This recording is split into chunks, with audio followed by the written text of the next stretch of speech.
안녕하세요. 저는 DSBA 연구실에 석박통합 과정으로 재학 중인 김정섭이라고 합니다. 이번 영상에서는 그룹 노멀라이제이션 논문에 대해 리뷰해 보도록 하겠습니다. 딥러닝 학습 구조에서 노멀라이제이션의 효과가 분명하고 널리 사용되고 있는 만큼 동작 원리에 대해 궁금하신 분들이 많으실 것으로 예상됩니다. 이 영상을 찾아오신 분들 또한 그러실 것이라 생각합니다. 본 영상에선 논문에서 다루는 그룹 노멀라이제이션과 더불어 노멀라이제이션 기법 전반에 대한 이해를 높이기 위해 실제 실험과 구체적인 몇 가지 보충 자료들을 함께 했습니다. 더불어 영상을 통해 주요 노멀라이제이션 기법 4개에 대해서도 살펴보려 합니다. 이번 영상은 크게 4가지 꼭지로 구성되어 있습니다.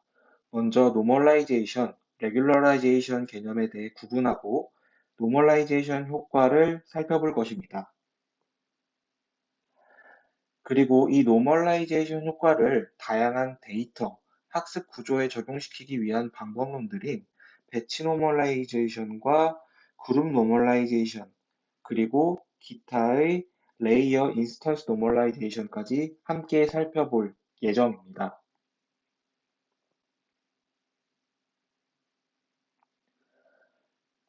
노멀라이제이션을 위해서 다양한 연구들이 지속되어 왔고 또 진행 중입니다. 2015년에 노멀라이제이션이 발표되고 실제 학습 과정에서의 효과를 보였습니다. 그 이후 레이어 노멀라이제이션, 인스턴스 노멀라이제이션, 그룹 노멀라이제이션 등 후속 연구들이 진행되어 왔습니다. 모두 다양한 모델 구조, 인풋 데이터의 특징에 맞춰 노멀라이제이션 효과를 얻으려는 방법론들이었습니다. 예를 들면 레이어 노멀라이제이션의 경우에는 보다 시퀀셜한 데이터, 그리고 본 논문에서 다루는 그룹 노멀라이제이션은 보다 적은 배치 사이즈를 위한 모티베이션에서 시작했다고 볼 수 있습니다.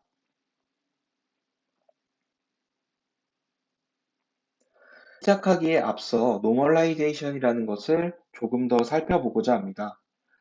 배치 노멀라이제이션, 그리고 레이어 노멀라이제이션, 그룹 노멀라이제이션 모두 적용 대상만 다를 뿐 노멀라이제이션입니다. 따라서 노멀라이제이션이 무엇이고 그 효과는 어떠한지 살펴보는 것은 동작 원리를 이해함에 있어 매우 중요할 것입니다. 노멀라이제이션은 우리말로 옮기면 정규화로 많이 읽히곤 합니다. 또는 피처 스케일링이라고도 표현되곤 합니다. 저는 노멀라이제이션이란 결국 다양한 척도의 데이터들을 공통 스케일로 변환하는 작업이라고 생각합니다. 간단한 예시를 먼저 살펴보겠습니다. 다양한 사람들이 키를 데이터로, 그 범위는 160cm부터 195cm까지가 있는 경우가 있다고 가정해 보겠습니다. 최대값과 최소값의 차이는 35cm입니다. 반면에 이것을 동일한 데이터이지만 尺도만 바뀌어서 센티미터를 미터 범위로 바뀐다면 1.6m부터 1.95m로 바꿀 수 있고 그 최대값과 최소값의 차이는 0.35라는 숫자로 표현이 될 것입니다. 센티미터와 미터라는 데이터의 스케일 단위가 다르기 때문에 데이터를 표현하는 수치가 35와 0.35로 차이가 나는 것입니다. 향후 실험에서 살펴보겠지만 별것 아닌 것처럼 보이는 이 차이가 실제 모델의 학습 과정에 큰 영향을 미치게 됩니다. 우리는 이 다른 범주를 센티미터와 미터로 다른 범주를 공통의 스케일 尺도로 변환해주고자 합니다. 그래서 아래 가운데에 보이는 것과 같이 민 맥스 스케일러를 통해 데이터를 모두 0과 1 사이로 스케일링을 해주게 됩니다.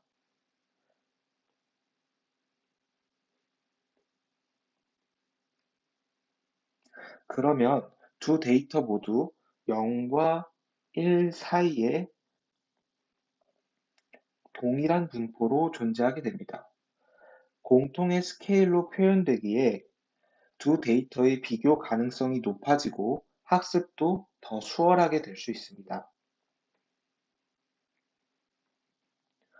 제 경우에는 처음 공부를 시작할 때 노멀라이제이션과 레귤러라이제이션 두 단어를 서로 혼동해 어려움이 있었습니다. 본 파트에서는 이를 정리해 확실히 하고 넘어가고자 합니다. 노멀라이제이션은 앞에서 보았듯 데이터를 공통의 스케일로 변환하는 작업입니다.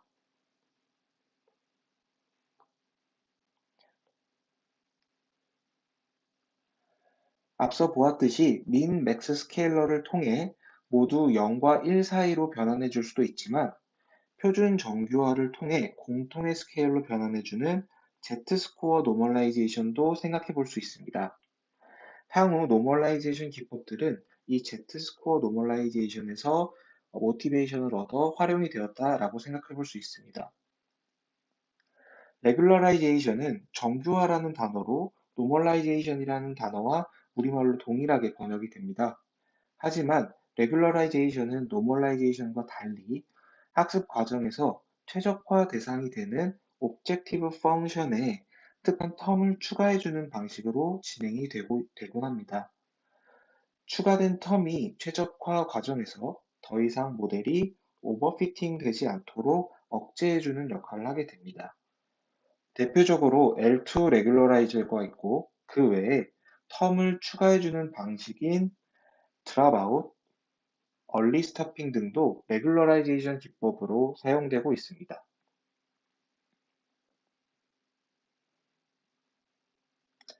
노멀라이제이션이 무엇인지에 대해 개념을 살펴보았으니 그 효과를 살펴보고자 합니다. 이를 위해 먼저 익숙하실 수 있는 단어를 꺼내보려 합니다. 바로 배치 노멀라이제이션입니다. 정말 유명한 노멀라이제이션 기법입니다. 아마 베이직한 신경 구조를 돌려보신 분이라면, 한 번이라도 돌려보신 분이시라면, 배치 노멀라이제이션을 사용해 보신 경험이 있으실 것 같습니다. 배치 노멀라이제이션은 깊은 신경망에서도 안정적이고 더 빠르게 학습할 수 있는 효과를 얻을 수 있다면서 제안된 기법입니다. 최초 제안 논문에선 이것이 데이터의 인터널 코베리어트 시프트를 해소하기에 가능하다고 언급하고 있는데요. 저희는 이걸 하나하나 살펴보겠습니다. 배치 노멀라이제이션은 결국 노멀라이제이션 효과를 배치 단위로 적용한 것입니다.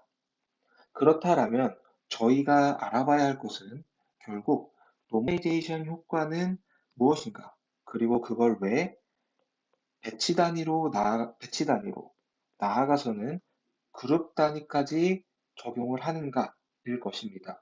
저희는 이 두 가지를 살펴보고자 합니다.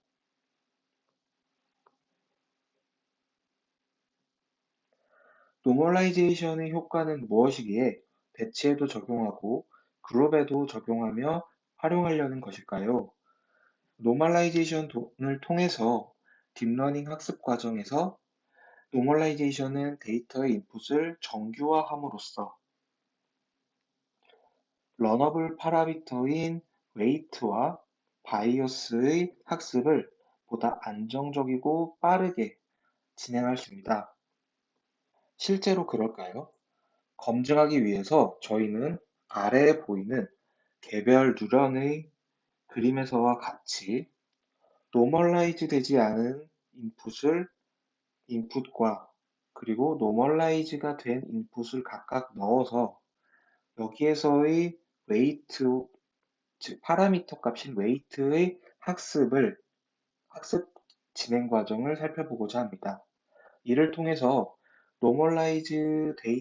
데이터의 노멀라이즈를 통해 딥러닝 학습 과정이 어떤 식으로 변화할 수 있는지를 살펴봄으로써 노멀라이제이션 효과를 직접 눈으로 볼 수 있을 것으로 기대할 수 있습니다. 실험을 위해서 두 가지 데이터셋을 준비했습니다. 두 개의 피처를 갖는 데이터셋입니다. 왼쪽은 노멀라이즈가 되지 않은 상태입니다. 오른쪽은 해당 데이터들을 노멀라이제이션 시킨 이후의 모습을 보여주고 있습니다. 왼쪽은 노멀라이즈가 되지 않은 상태로서 x1이라는 피처보다 x2라는 피처의 분산이 더 넓은 것을 살펴볼 수 있습니다. 반대로 오른쪽의 노멀라이제이션 된 데이터의 분포는 모두 동일한 분산으로 동심원을 이루면서 데이터가 분포해 있는 것을 확인할 수가 있습니다.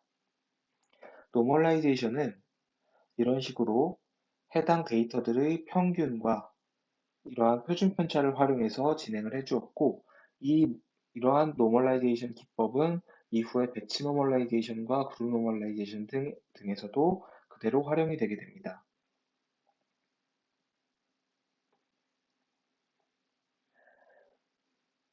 실제 두 데이터의 관계를 나타내는 모델의 그라운드 트루스 모델은 다음과 같이 y는 3x1 플러스 3x1 플러스 x2로 지정을 해 두었습니다. 해당 모델 같은 경우에는 바이어스는 없고 웨이트 값만 3과 1로서 존재하게끔 그라운드 트루스 값을 정해 놓았습니다. 굉장히 심플한 선형식을 어, 조직해 보았습니다. 저는 이러한 그라운드 트루스 모델을 학습하기 위해서 x1과 x2라는 두 개의 피처, 그리고 러너 파라미터인 세타1과 세타2를 앞에다 두고 학습을 진행하고자 하였습니다. 그 과정에서 로스 펑션은 MSE 로스를 활용하고 그레디언트 디센트 알고리즘을 활용해서 학습시켜 보았습니다. 보이시는 컨투어 플롯은 각 웨이트, 즉 세타 값에 대한 코스트를 컨투어 플롯, 즉 등고선으로 그려준 것입니다. 보셨듯이 그라운드 트루스 값, 즉 세타1과 세타2의 그라운드 트루스 값은 3과 1로 되어 있습니다. 그래서 보이시는 것과 같이 코스트가 최소가 되는 글로벌 미니멈은 세타1과 세타2가 각각 3,1에서 형성이 되어 있는 것을 보실 수 있습니다. 이론에 따르면 이니셜 세타가 무엇이든 간에 결국 그라운드 트루스 값인 3,1을 향해서 학습이 되게끔 되게 됩니다. 앞에서 보셨던 것과 같이 노멀라이즈가 되기 전과 후의 데이터 분포가 달랐고, 이에 따라서 컨투어 플롯 또한 그 모델이 사뭇 다르게 보입니다. 노멀라이즈 되기 전에는 컨투어 플롯이 살짝 위아래로 조금 이렇게 납작하게 되어 있는 그래프 형태를 보이는 걸 볼 수가 있고, 반면에 노멀라이즈가 된 데이터의 컨투어 플롯, 코스트 값들은 동일하게 동심원을 그리면서 세타 값의 변화에 대해 동일하게 동심원을 보이면서 코스트의 컨투어 플롯이 그려진 것을 확인하실 수가 있습니다. 그렇다면 이제는 본격적으로 학습이 진행되는 과정을 살펴보겠습니다. 지금 보이시는 것은 노멀라이즈가 되지 않은 긴 타원형을 보이던 데이터셋을 대상으로 학습시켰을 때 각 러닝 레이트에 따른 학습 결과를 보여주고 있습니다. 러닝 레이트가 0.1일 때는 약간의 진동을 보이면서 그라운드 트루스 값인 3,1을 향해 다가가는 것을 볼 수가 있습니다. 하지만 0.05씩 러닝 레이트를 높여주었을 때 3,1인 그라운드 트루스 값을 찾아가지 못하고 결국에는 발산해 나가는 모습을 볼 수가 있습니다. 즉 학습이 되지 않는 것입니다. 이처럼 데이터가 불균형할 경우에는 학습이 불안정하고 최적화에 어려움을 겪게 됩니다. 반면에 노멀라이즈드 된 데이터를 대상으로 한 결과는 다른 모습을 보입니다. 러닝 레이트가 얼마이든 간에 모두 3,1을 향해서 진동 없이 곧바로 달려가는 것을 보실 수 있습니다. 매 이터레이션마다 그레디언트는 글로벌 미니멈을 향해 곧바로 달려가기 때문에 이테레이션 횟수가 적더라도 글로벌 미니멈에 가까이 다가갈 수가 있고 또한 진동이 없기 때문에 안정적으로 학습이 되는 것을 보실 수 있습니다. 즉, 노멀라이즈 데이터 인풋을 노멀라이즈 시킴으로써 학습을 보다 안정적이고 효율적으로 진행할 수 있게 된 것입니다. 다른 차이점은 하나도 없이 입력 데이터, 인풋 데이터의 스케일링만으로도 이렇게 학습에 차이가 존재하게 되는 것입니다. 조금 친숙하실 수 있는 배치 노멀라이제이션부터 이야기를 시작해 보려 합니다. 배치 노멀라이제이션은 노멀라이제이션을 학습 과서 각 배치에 적용시키는 것입니다. 각 히든 레이어의 입력 전에 배치 단위로 노멀라이제이션을 시켜서 히든 레이어로 들어오는 인풋 데이터들을 공통의 스케일로 변환시켜 주는 것입니다. 궁극적으로는 앞서 보았듯이 각 히든 레이어의 웨이트, 즉 전에 보았던 세타들의 학습을 안정적이고 빠르게 하기 위함일 것입니다.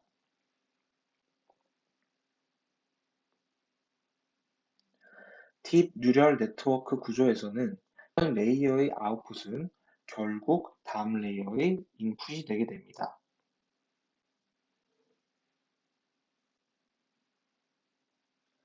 레이어 1의 아웃풋은 레이어 2의 인풋이 되게 되고 이 인풋이 노멀라이즈가 된 상태여야만 레이어 2의 세타인 웨이트 2의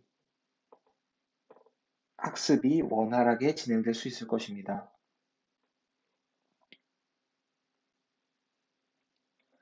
실제로는 노멀라이제이션이 해당 레이어를 거치면서 액티베이션 이전에 하느냐 이후에 하느냐를 놓고도 다른 접근이 있을 수 있습니다. 어떻게 되었든 간에 결국은 다음 레이어의 인풋으로 더욱 정돈된 상태로 전달하기 위함일 것입니다.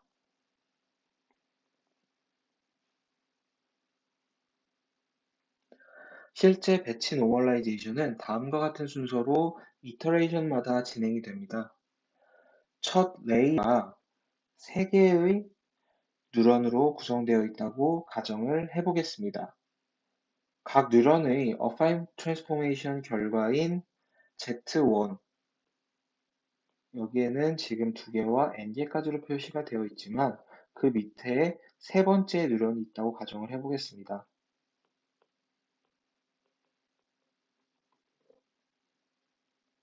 그래서 Z1의 3개 값을 모두 평균과 분산을 내어주게 됩니다. 그리고 그걸 통해서 Z스코어 노멀라이제이션과 같이처럼 정교화하는 법을 거치게 되고 이를 마지막으로 감마로 스케일링하고 베타로 시프트 시켜줍니다. 여기서 감마와 베타는 학습 대상인 러너블 파라미터로서 이터레이션마다 학습이 되게 됩니다. 그리고 정교화 과정에서 있는 엡실론은 분모가 0이 되지 않도록 하는 상수가 되게 됩니다.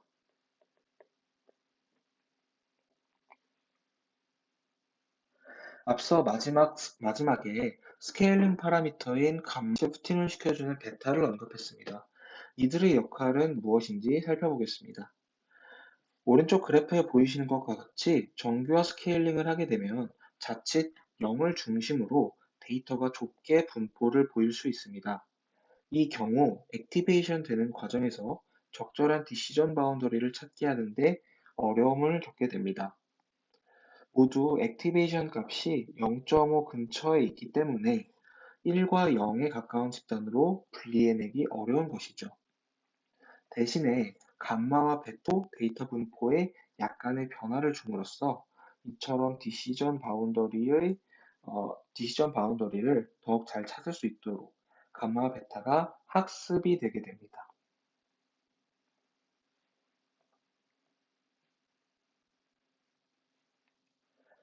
인터널 코베리어트 시프트라는 단어를 기억하실지 모르겠습니다. 배치 노멀라이제이션에서 이 인터널 코베리어트 시프트를 해소하기에 배치 노멀라이징 효과가 있다고 주장합니다. 이것이 무엇인지 한번 살펴보겠습니다.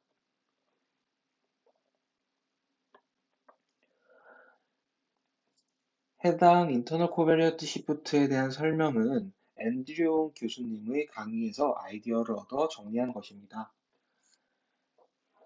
다음과 같이 강아지인지 아닌지를 학습시키는 모델이 있다라고 가정해 보겠습니다. 이러한 경우에 예를 들어서 지금 이러한 경우 같은 경우는 강아지인지 아닌지를 학습시키는 바이너리 클래시피케이션 태스크라고 볼 수 있을 것입니다.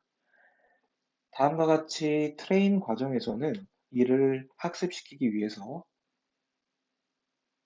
검은색 강아지만을 강아지의 데이터로, 트레인 데이터로 주게 되었습니다. 하지만 실제 테스트 데이터에서는 일상생활에서 그렇듯이 검은색 강아지뿐만이 아닌 다양한 색의 강아지가 등장할 수 있을 것입니다. 모델은 검은색 강아지를 판독하는 검은색 강아지를 데이터 인풋으로 많이 받아왔기 때문에 강아지를 판별하는 데 있어서 검은색이라는 것이 매우 중요한 피처로 보고 학습하게 될 것입니다. 하지만 테스트 데이터에서 보았을 때는 모델은 검은색이라는 요소를 중요하게 보았지만 실제로 강아지 데이터가 검은색이 아닌 강아지가 주어졌을 때는 다소 당황하게 되고 제대로 된 클래시피케이션 성능을 내지 못할 가능성이 존재하게 됩니다. 이처럼 테스트 데이터의 인풋의 디스트리뷰션과 트레인 데이터 인풋의 디스트리뷰션이 변화해서 학습에서의 보여지는 현상, 학습에서 조금 달라지는 현상 자체를 코베리어티 시프트라고 부르게 됩니다. 이러한 코베리어티 시프트 자체는 모델의 제너럴라이제이션 성능에 부정적인 영향으로 주어질 수 있습니다. 이를 실제로 아래와 같이 그래프로 시각해 보면 트레인과 테스트의 인풋 데이터의 디스트리뷰션이 다르다라는 말을 조금 더 잘 이해하실 수 있을 것입니다. 학습 과정에서 보았던 데이터의 분포로 다음과 같은 디시전 바운더리를 그리면서 모델은 클래시피케이션 태스크를 진행할 수 있을 것입니다. 하지만 실제 그라운드 트루스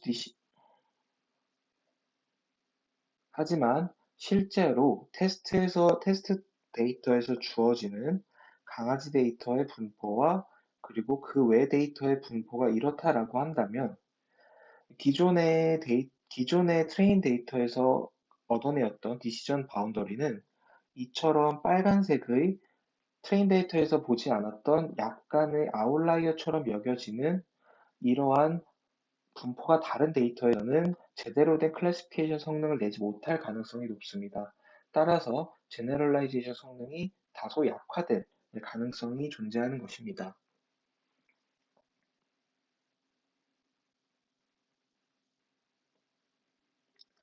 딥 뉴럴 네트워크에서의 히든 레이어도 마찬가지입니다. 매 이터레이션마다 웨이트 값은 학습이 되기 때문에 변이 마련입니다. 그럼 당연하게도 아웃풋도 매번 달라질 것입니다. 그럼 그에 맞춰 웨이트 값도 변하게 됩니다. 만약에 이 변화의 폭이 크다면 웨이터의 변화폭도 커지고 학습도 불안정해지기 마련입니다. 트레이닝 데이터와 테스트 데이터의 분포가 다르더라도 각 레이어의 인풋을 노멀라이즈 해준 채로 전달해 준다면 그 분포의 차이는 줄어들 것이고 새로운 데이터가 들어오더라도 모델이 당황하지 않을 것입니다.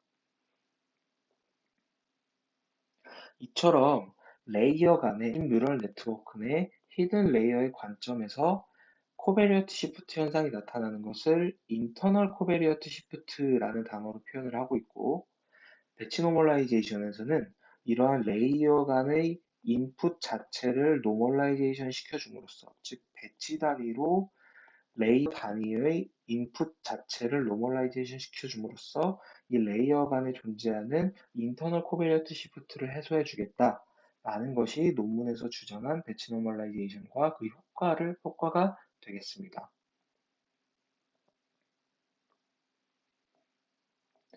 하지만 인터널 코베리어티 시프트가 배치 노멀라이제이션의 효과의 원인인가에 대한 논쟁도 있습니다. 그 효과는 인터널 코베리어티 시프트를 해소했기 때문이 아닐 수도 있다라고 하는 주장이죠. 이번 영상에서는 자세히 다루지 않겠지만 관심 있으신 분들께서는 직접 논문을 읽어보셔도 좋을 것 같습니다. 해당 논문은 하단의 링크를 통해서 확인해 보실 수 있습니다. 하지만 배치 노멀라이제이션의 한계점도 존재합니다. 우선, 우선 배치 사이즈에 의존적입니다. 생각해보면 당연한 것이 배치 단위로 평균 분산을 구해서 노멀라이제이션을 해주기 때문에 만약 배치 사이즈가 1인 경우 평균과 분산을 구할 수가 없게 됩니다. 배치 사이즈가 작아야 하는 태스크에선 사용하기 어려운 것이죠. 바로 이러한 상황에 대응한 대체제가 그룹 노멀라이제이션이 되겠습니다. 이 외에도 리커런트 네트워크에서는 다소 비효율적인 모습을 보이게 됩니다. 리커런트 뉴럴 네트워크 구조, 즉 시퀀스 데이터 상에서는 타임 스텝이라는 것이 존재하게 되고, 따라서 매 타임 스텝마다 그리고 레이어마다 배치 단위로 통계량을 계산하고 노멀라이제이션을 진행해 줘야 되기 때문에 이런 배치 단위 의존적인 방식은 다소 비효율적이라는 것입니다. 이에 대응해서 나타나는 것이 바로 레이어 노멀라이징이 되게 됩니다. 그럼 이제부터 그룹 노멀라이제이션에 대해 살펴보겠습니다. 배치 노멀라이제이션은 배치 사이즈에 대해 굉장히 의존적입니다. 이는 일부 컴퓨터 비전 태스크에서 치명적인 약점을 갖게 됩니다. 메모리를 많이 사용하는 이미지, 비디오 데이터의 특성상 학습 과정에서 학습의 단위인 배치 사이즈를 적게 가져갈 수밖에 없습니다. 이때 배치 노멀라이제이션이 한계를 보이는 것입니다. 그룹 노멀라이제이션 페이퍼에서의 실험 결과를 보여줄 좌하단의 그래프를 보시겠습니다. 배치 사이즈가 32에서 2로 줄어들수록 배치 노멀라이제이션의 에러 레이트는 계속해서 상승하는 반면 그룹 노멀라이제이션의 경우 안정적인 성능을 보이게 됩니다. 그룹 노멀라이제이션은 앞서 보신 것과 같이 배치 노멀라이제이션의 대안으로 등장하게 되었습니다. 보이시는 것과 같이 배치 노멀라이제이션은 채널을 공유하는 모든 배치가 함께 노멀라이즈가 되게 됩니다. 하지만 나머지 레이어, 인스턴스, 그룹 노멀라이제이션은 각각 배치 단위가 아닌 채널 단위로 함께 묶여서 노멀라이즈가 되게 됩니다. 레이어 같은 경우는 모든 채널을 함께 공유하는 단위로 노멀라이즈가 되고, 인스턴스는 하나의 채널을 공유하는 단위, 그룹 노멀라이제이션은 하나와 전부의 중간도인 특정한 개수를 그룹 지어서 노멀라이즈를 진행하게 됩니다.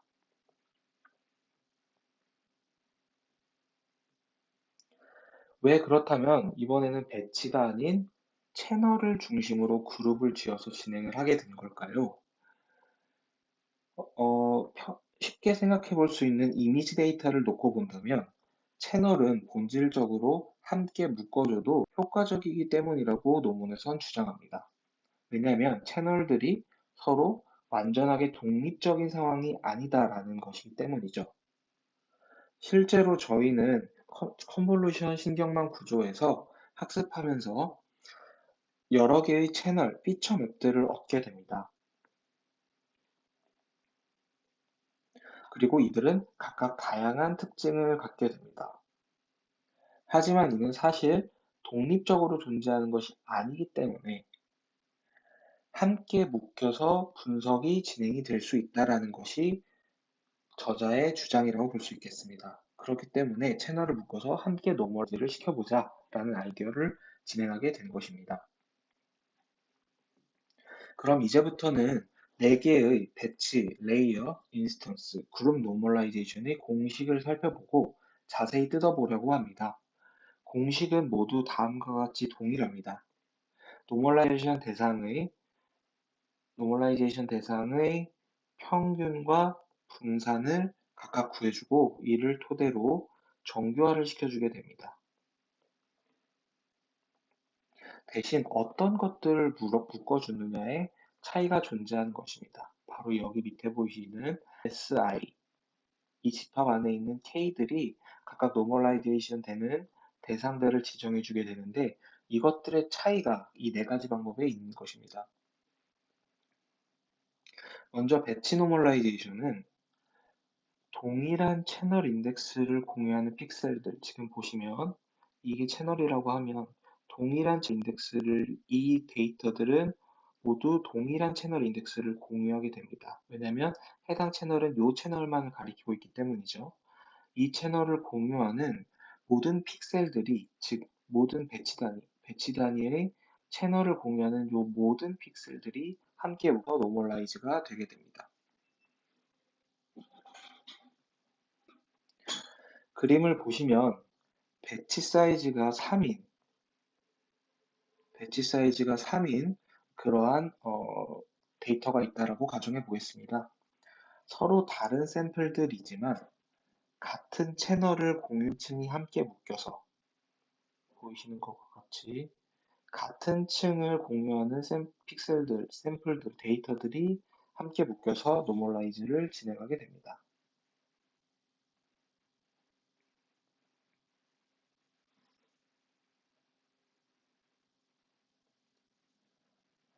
레이어 노멀라이제이션은 같은 샘플에 존재하는 데이터들이 노멀라이즈가 되게 됩니다. 지금 보시면 요게 배치 사이즈라고 했을 때 해당 배치를 함께 공유하는 해당 배치를 해당 배치에서 같은 샘플에서 죄송합니다. 여기가 각각 샘플들이 모여서 이것을 배치 사이즈를 구성하게 되고 하나의 개별 샘플들이 있다고 할 때 이 샘플 중에서 같은 채널, 이 같은 채널이 아닌 죄송합니다. 다시 정정을 해서 말씀을 드리면 하나의 샘플들이 이루어서 배치 사이즈를 이루게 되고 하나의 샘플이 이런 식으로 묶여지게 됩니다. 그리고 이 샘플들이 각각 여기 이렇게 다 묶여서 하나의 배치 사이즈를 이루는 것이죠. 보이시는 것과 같이 레이어 노멀라이제이션은 하나의 샘플 단위로 묶어서 그대로 그 모든 샘플들을 함께 노멀라이제이션을 진행을 해주게 됩니다. 그래서 그림을 보시면 각 샘플 단위별로 평균과 분산을 구해서 노멀라이제이션을 진행하는 것을 볼 수가 있습니다. 다음은 인스턴스 노멀라이제이션입니다. 인스턴스 노멀라이제이션은 동일 샘플 그리고 동일 채널인 경우에 함께 노멀라이즈가 되게 됩니다. 어쩌면 가장 작은 단위로 노멀라이즈가 되는 것일 수도 있겠습니다.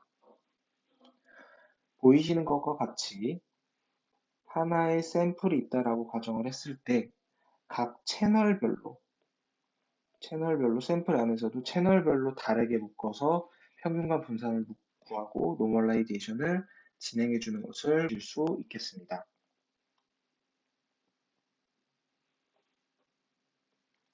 다음은 그룹 노멀라이제이션입니다. 그룹 노멀라이제이션은 말 그대로 그룹 단위로 노멀라이제이션을 하게 되고 그룹이라는 것은 결국 채널을 여러 개로 묶은 단위가 바로 그룹이 되겠습니다.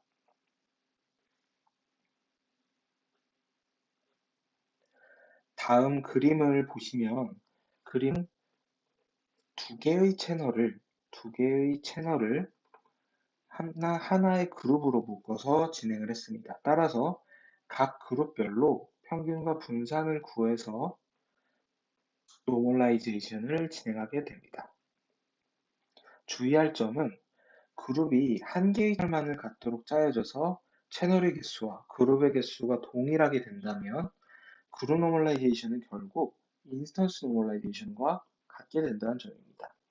왜냐하면 방금 보셔서 기억이 났을 수도 있겠지만 인스턴스 노멀라이제이션은 하나의 샘플에서 또 각 채널별로 나눠서 최소로 노멀라이제이션을 진행을 해주기 때문에 만약에 그룹 노멀라이제이션에서 그룹의 단위가 채널 하나를 묻게 된다면 동일하게 노멀라이제이션 대상이 동일하게 되기 때문에 이러한 특성을 갖게 된다고 볼 수 있겠습니다. 반면에 그룹이 모든 채널을 갖게 된다면 그룹 노멀라이제이션을 반대로 레이어 노멀라이제이션과 같게 될 것입니다. 왜냐하면 해당 그룹은 모든 채널을 함께 묶어서 노멀라이제이션이 진행이 되기 때문에 레이어 노멀라이제이션과 동일한 노멀라이제이션 대상을 갖는다고 보실 수 있겠습니다. 실제로 그룹 노멀라이제이션의 성능은 어떨까요?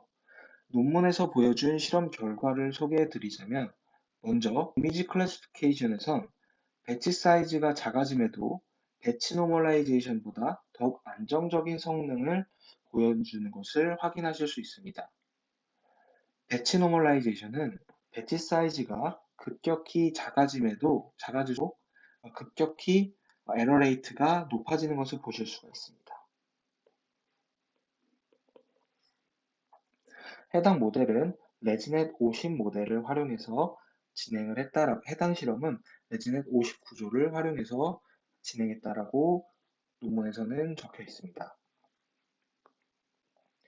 다음으로는 비디오 클래시피케이션을 보겠습니다. 비디오 클래시피케이션에서도 마찬가지로 배치 사이즈와 클립 랭스가 변동함에도 더 안정적인 성능을 보이는 것을 확인하실 수 있습니다. 실험에서는 레지넷 50 i3D 모델을 활용하였습니다.